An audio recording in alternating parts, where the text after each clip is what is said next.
दोस्तों, उत्तर प्रदेश के अंदर जो योगी वर्सेस केशव प्रसाद मौर्य चल रहा है, मोदी शाह की कारस्तानी की वजह से उसमें केशव प्रसाद मौर्य पूरी तरह से विलेन बन चुके हैं। सवाल उठने लगा है कि आखिरकार केशव प्रसाद मौर्य कुर्सी पाने के लिए पार्टी तक तोड़ने के लिए तैयार हो गए, जबरदस्ती योगी आदित्यनाथ की कुर्सी छीन रहे हैं। लेकिन आज मैं अंदर खाने की एक ऐसी खबर लेकर आया हूं जिसे जानने के बाद आप समझ जाएंगे ये पूरा का पूरा संग्राम शुरू कहां से हुआ।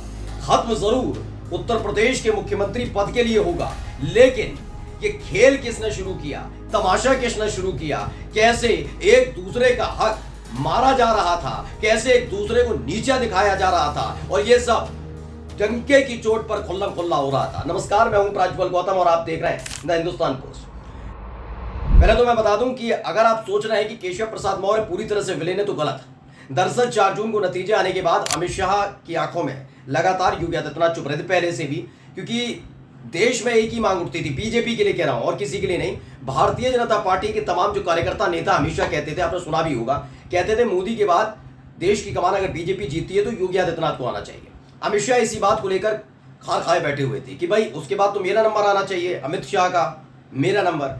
तो खबर ये निकली कि 4 जून को जैसे ही नतीजे आए, इसी को पूरा का पूरा आधार बनाकर अमित शाह ने गेम प्लान तैयार किया, मोदी पर दबाव बनाया और योगी आदित्यनाथ को नैतिकता के आधार पर जिम्मेदारी देते हुए इस्तीफा देने के लिए दबाव बनाया। योगी आदित्यनाथ ने मोर्चा खोल दिया, मोदी शाह का एक खेमा तैयार हो गया।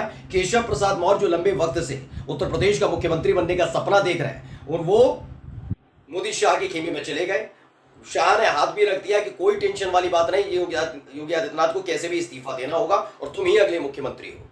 इसी खेल में फ्रंट फुट पर केशव प्रसाद मौर्य खेलते रहे, लेकिन जब योगी आदित्यनाथ ने खेल शुरू किया तो मोदी शाह बैकफुट पर आए और केशव प्रसाद मौर्य अकेले पड़ गए थे। है नहीं अकेले, आगे खबर दिखाऊंगा अभी आपको कि कैसे उन्होंने ऐसी मोर्चाबंदी की है कि अब बोलती बंद हुई है योगी आदित्यनाथ की भी और मोदी शाह की भी। लेकिन खबर क्या, पहले खबर देखिए अभिषेक उपाध्याय हैं, बड़े पत्रकार, उन्होंने क्या लिखा, सूत्र, इसलिए सीएम योगी की बुलाई मीटिंग में नहीं गए केशव। खबर क्या, अब तक सीएम योगी अलग अलग जिलों के विधायकों से कर चुके हैं कई मंडलों की समीक्षा।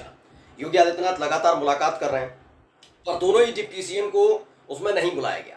ये लगातार खबर निकल कर आ रही है कि भाई यहाँ बैठक हो गई, वहां बैठक हो गई, यहाँ समीक्षा कर ली, ये तमाम चीजें, लेकिन दोनों डिप्टी सीएमओ को बुलाया नहीं गया है। अभी तक खबर क्या चल रही है हर जगह, खबर क्या थी, खबर ये थी कि दोनों डिप्टी सीएम नहीं जा रहे, ना ब्रजेश पाठक जा रहे हैं, ना केशव प्रसाद मौर्य जा रहे हैं। लेकिन खबर ये थी कि शुरुआत से ही बुलाना बंद कर दिया था, योगी आदित्यनाथ अपनी बैठकों में बुलाते ही नहीं थे इनको। जबकि पूरे यूपी को 3 ही नेताओं के बीच 25 जिलों में बांटा गया। 25 जिलों की निगरानी सीएम करते हैं, जबकि दूसरे 25 की दोनों डिप्टी सीएम। सूत्रों के मुताबिक ऐसे में दोनों ही डिप्टी सीएम को इन समीक्षा बैठकों का आमंत्रण होना चाहिए था, लेकिन ऐसा नहीं किया जा रहा है योगी आदित्यनाथ की तरफ से। और जब ऐसा नहीं किया गया, एक बार नहीं, 2 बार नहीं, तो उसके बाद इन्होंने भी मोर्चा खोल दिया और जाना ही बंद कर दिया। देखिए एबीपी न्यूज की खबर मैं आपको दिखा भी देता हूं, ये वाली, इसमें क्या लिखा है, इसमें लिखा हुआ है एबीपी न्यूज की खबर में, सीएम योगी के साथ बैठक में क्यों शामिल नहीं हो रहे केशव प्रसाद मौर्य। अब सामने आई बड़ी वजह, जो अभी खबर बताई अभिषेक उपाध्याय ने कि उन्हीं के हवाले से खबर छापी गई है। लिखा है, उत्तर प्रदेश की राजनीति में इस समय बीजेपी की तथाकथित आंतरिक कलह चर्चा का विषय बनी हुई है। मुख्यमंत्री योगी आदित्यनाथ और डिप्टी सीएम केशव प्रसाद मौर्य के बीच तथाकथित तकरार की खबरें सामने आई हैं। यूपी उपचुनाव से पहले सीएम योगी आदित्यनाथ यूपी में कई मंडलों की समीक्षा बैठक कर रहे हैं और इन बैठकों में यूपी के डिप्टी सीएम केशव प्रसाद मौर्य शामिल नहीं हुए। इसके बाद खबर आई कि ब्रजेश पाठक भी नहीं जा रहे हैं।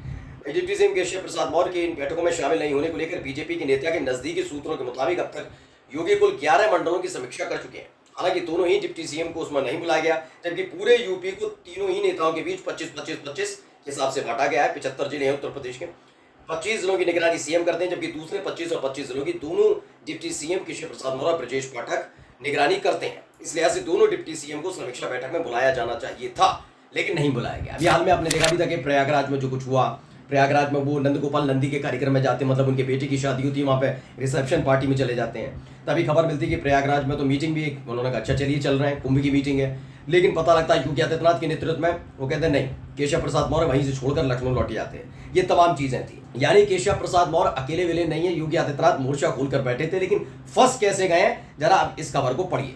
यह भी अभिषेक उपाध्याय के हवाले से खबर है, पहले देखिए। एबीपी न्यूज पर बदलापुर के बीजेपी विधायक रमेश चंद्र मिश्रा का बड़ा बयान, 2027 में यूपी जीतने के लिए केंद्र करे हस्तक्षेप, संगठन हमेशा सरकार से बड़ा, संगठन ने मुझे विधायक बनाया।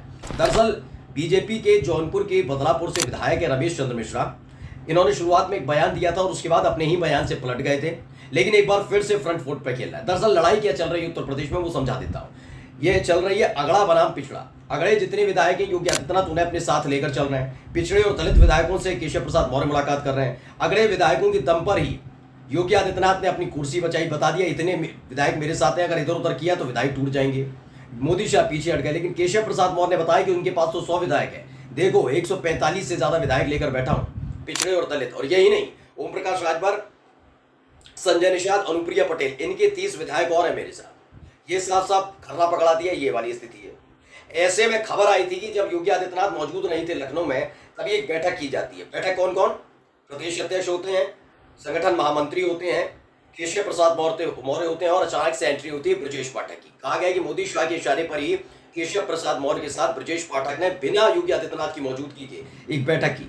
इसमें साफ साफ निर्देश दिया गया है कि जो 100 विधायक योगी आदित्यनाथ जिनका डर दिखा रहे थे, उसमें से ब्राह्मण विधायकों की तादाद अच्छी खासी, तकरीबन 35 से 40 विधायक हैं। उन विधायकों को तोड़कर केशव प्रसाद मौर्य के समर्थन में लाइए।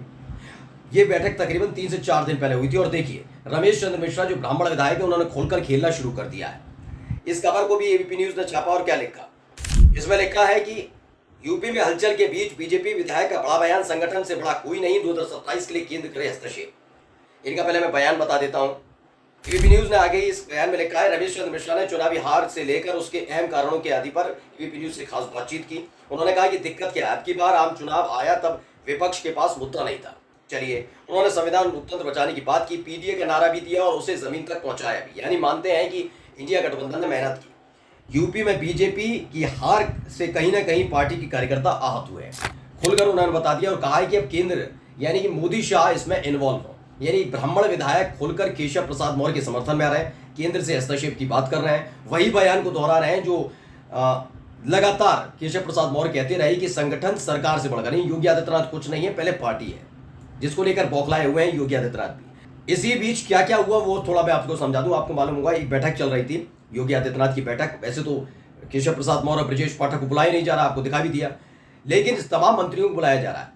इसमें से एक बैठक और हुई थी और उस बैठक में ओम प्रकाश राजभर को पहुंचना था, लेकिन ओम प्रकाश राजभर नहीं पहुंचे। और कहां पहुंचे? केशव प्रसाद मौर्य से मिलने। ये तस्वीर आप देख सकते हैं। इसने बड़ा सियासी हलचल में हिलाकर रख दिया था। ये हो क्या गया, अपनी ही मुख्यमंत्री की वादा खिलाफी और उनकी मीटिंग में नहीं जा रहे हैं। यही नहीं, 2 दिन बाद संजय निषाद भी मिलने पहुंच गए केशव प्रसाद मौर्य से। यानी खुला खेल चल रहा है भाई, साफ साफ। अभी भी मैं आपको कह रहा हूं, अकेले पड़ गए योगी आदित्यनाथ, इसलिए क्योंकि 145 से ज्यादा विधायक इस समय केशव प्रसाद मौर्य के साथ हैं। उसमें 30 विधायक सहयोगी पार्टी के, जो मैंने बताया, जैसे संजय निषाद मिलने पहुंचे, राजभर है, अनुप्रिया पटेल है, ये लोग मिलने पहुंचे। इसके अलावा ब्राह्मण विधायक भी अब टूटकर केशव प्रसाद मौर्य के समर्थन में आ रहे हैं। यानी केशव प्रसाद मौर्य और ब्रजेश पाठक की अनदेखी करना योगी आदित्यनाथ पर भारी पड़ता जा रहा है। नमस्कार।